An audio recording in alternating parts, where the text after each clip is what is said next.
Se abre audiencia de debate de medidas cautelares. Tiene el uso de la voz la fiscal. Sí, su señoría.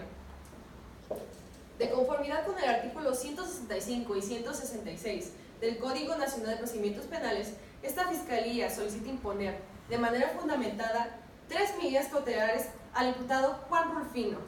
siendo la primera la contemplada en la fracción primera consistente en la presentación periódica ante el juez, la segunda contemplada en la fracción quinta consistente en la prohibición de salir a la localidad y la tercera contemplada en la fracción octava consistente en la prohibición de acercarse a víctimas o testigos, ello sin afectar el derecho de defensa.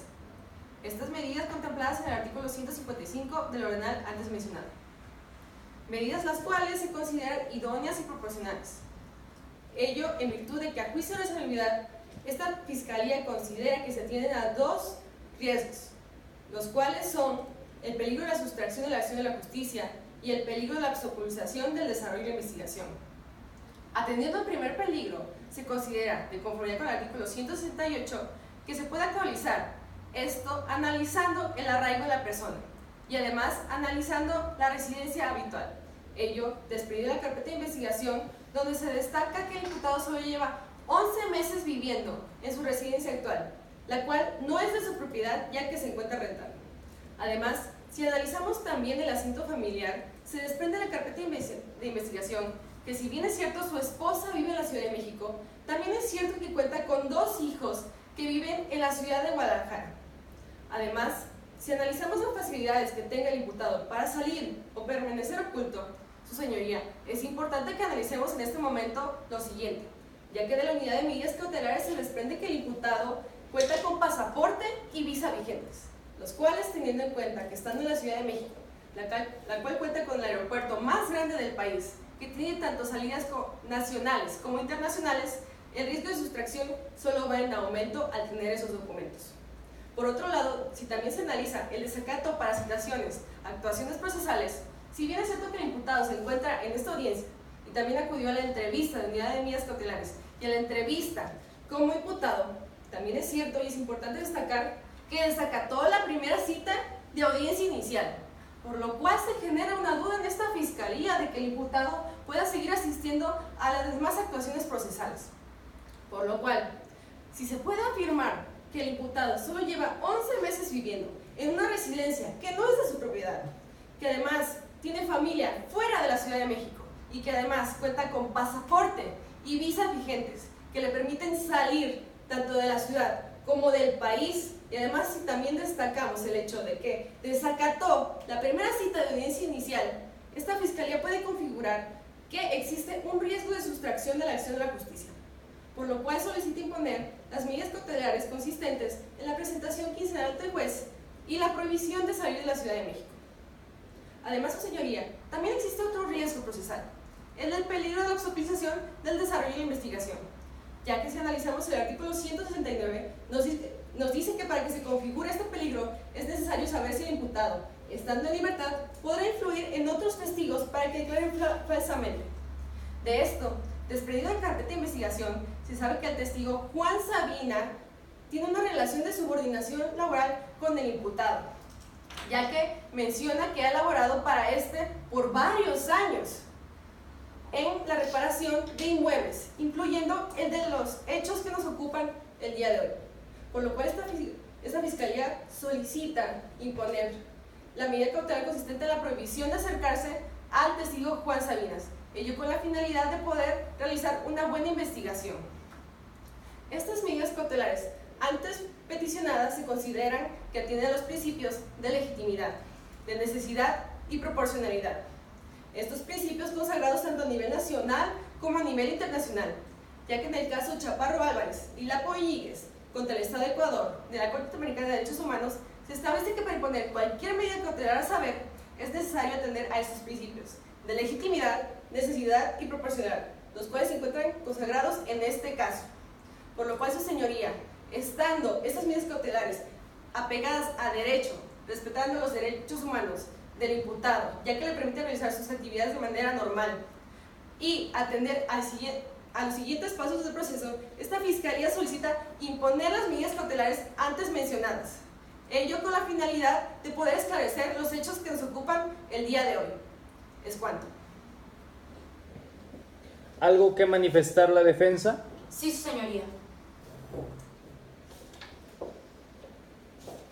Su señoría, esta defensa le solicita desestime todas y cada una de las medidas peticionadas por mi contraparte, lo anterior con fundamento en el artículo 156 del Código Nacional de Procedimientos Penales, ello en virtud de que no se actualiza ninguno de los riesgos procesales que refiere dicho artículo para poder imponer medidas cautelares. Honorable juez, hemos escuchado a la Fiscalía decir que se actualiza el riesgo de que el ciudadano Juan Rulfino no se presente a los actos procesales a los que se ha citado.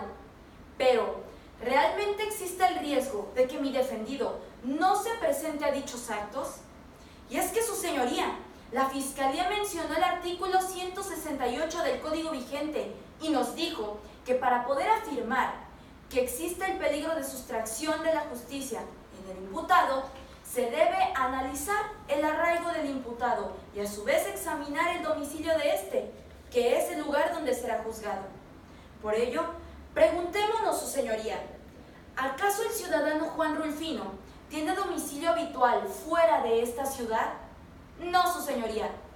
pues de la opinión que emite la Unidad de Medidas Cautelares, efectuada por la licenciada Soledad Lejano Ramírez, se extrae que mi defendido vive y trabaja en esta ciudad, por lo cual esta defensa puede afirmar que el ciudadano Juan Rulfino tiene arraigo en la Ciudad de México. Además, su señoría, del numeral que citó la Fiscalía se desprende que para poder decidir si está garantizada o no la comparecencia del imputado al proceso, se debe analizar su asiento familiar. Si bien es cierto,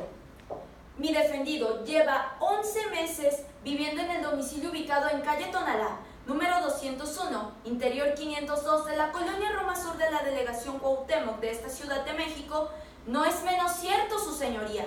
que de la opinión que emite la Unidad de Medidas Cautelares, las entrevistas realizadas a Inés Cruz y la entrevista realizada a Juan Rulfino, se desprende que mi defendido lleva 25 años de casado con Inés Cruz, quien cabe resaltar es su dependiente económica. Y además, su señoría, que durante todo su matrimonio han residido en esta ciudad. Y si a eso le sumamos, su señoría, que mi defendido ha residido toda su vida en la Ciudad de México, se puede afirmar que su asiento familiar es completamente estable. Además, del dicho de la Fiscalía sobre la supuesta posibilidad que tiene mi defendido de abandonar la localidad con la finalidad de permanecer oculto, la Fiscalía, quien tiene la carga de la prueba, no solicitó informe alguno a las diversas aerolíneas del aeropuerto internacional que tanto menciona. Informe que acredite que mi defendido haya comprado vuelos internacionales o nacionales. Además, su señoría, la Fiscalía hace hincapié en que mi defendido no se presentó a la audiencia de fecha 6 de noviembre y que por tal razón se actualiza el riesgo de sustracción del proceso. Su señoría, esta defensa se pregunta, ¿acaso se tuvo que girar orden de aprehensión para que en la presente audiencia compareciera el ciudadano Juan Rulfino? No, su señoría, por el contrario, de las entrevistas realizadas a Octavio Guerra y Elena Garras se extrae la buena voluntad que mi defendido siempre ha manifestado. Y además, su señoría, de la ya citada opinión de medidas cautelares, se desprende textualmente que el señor Juan Rulfino no presenta conductas que actualicen algún tipo de riesgo. Por otro lado, su señoría, sobre el dicho de la Fiscalía, sobre la supuesta lealtad que el ciudadano Jaime Sabina le debe a mi defendido, lo anterior no constituye un auténtico dato de prueba, sino una mera especulación, ya que la representación social no ha aportado dato de prueba que acredite que mi defendido se haya acercado a Jaime Sabina o haya intentado tener comunicación con él. Bien, su señoría, el Ministerio Público no logró acreditar riesgos fundados de sustracción del proceso y obstaculización del mismo para justificar las medidas cautelares anteriormente peticionadas. Es por ello que esta defensa se sirve a pedirle no imponga las medidas cautelares consistentes en la presentación periódica ante autoridad que se designe, la prohibición sin autorización del juez de salir de la localidad y la prohibición de acercarse al testigo Jaime Sabina. Lo anterior ya que no se actualiza ninguno de los riesgos procesales, y al no actualizarse esos riesgos procesales, dichas medidas resultan ser innecesarias, su señoría, y resultan ser innecesarias de acuerdo a los criterios que establece la Corte Interamericana de Derechos Humanos y al principio de mínima intervención, principio que pone como límite al poder punitivo la restricción de derechos de una persona mediante medida cautelar, siempre y cuando se actualice alguno de los riesgos procesales. Y en el presente caso, su señoría, al no actualizarse ninguno de los riesgos procesales, esta defensa reitera su solicitud de no imponer las medidas cautelares peticionadas por mi contraparte. Es cuanto por la defensa, su señoría.